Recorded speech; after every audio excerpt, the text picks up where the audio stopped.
बहुत समय पहले की बात है। हिमगिरी गांव में एक साधारण लड़का रहता था, आरव। वह रोज अपने पिता के साथ खेतों में काम करता, मगर उसका मन हमेशा आसमान की ऊंचाइयों और परियों की कहानियों में खोया रहता। एक दिन जब वह जंगल में लकड़ियां काट रहा था, उसे एक चमकती हुई नीली चट्टान दिखाई दी। वह जैसे ही चट्टान को छूता है, एक तेज रोशनी होती है और अचानक सामने एक जादुई प्राणी प्रकट होता है, आधा आदमी, आधा बाज। तुमने मुझे आजाद किया है आरव, प्राणी बोला। अब मैं तुम्हारी 3 इच्छाएं पूरी कर सकता हूँ।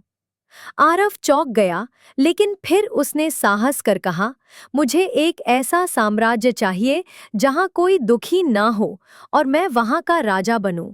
जादुई प्राणी मुस्कुराया, अपनी पंख फैलाए और बोला, तुम्हें वो साम्राज्य तभी मिलेगा जब तुम 2 और परीक्षाएं पास करोगे। पहली परीक्षा आरव को भूल भुलैया की गुफा में जाकर वहां से सच का फूल लाना था। गुफा अंधेरे और भ्रम से भरी थी, मगर अपने साहस और बुद्धि से आरव ने सही रास्ता खोजा और फूल ले आया।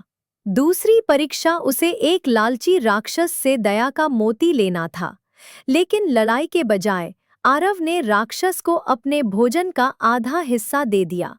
राक्षस भावुक हो गया और उसे मोती सौंप दिया। अब जादुई प्राणी फिर प्रकट हुआ और बोला, तुमने दिखा दिया कि तुम सच्चे राजा बनने के योग्य हो। और फिर चमत्कार हुआ, एक अद्भुत राज्य प्रकट हो गया जहां लोग खुशहाल थे, पेड़ बोलते थे और आसमान में परी उड़ती थीं।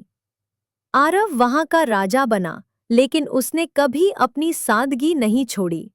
वह रोज लोगों की मदद करता और जंगल के प्राणियों से भी सलाह लेता।